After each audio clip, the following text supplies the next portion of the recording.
gas flowing into Europe, and Europe could keep that money flowing back into Russia. And this matters because Russian oil and gas is what pays for this war. 4 years into the full-scale invasion, that flow hasn't slowed, and it hasn't stopped. Missiles still land on Ukrainian cities, and money is still flowing back to Moscow.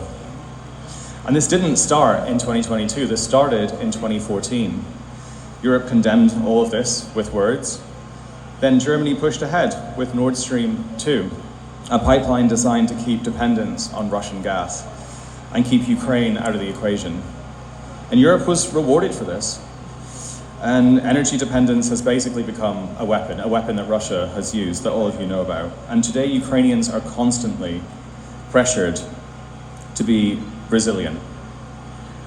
And living in Ukraine and speaking to Ukrainians every single day, they are exhausted by that word. Because resilience has become a compliment that's been used by people who don't want to make hard decisions. It's basically a way to admire suffering from a distance.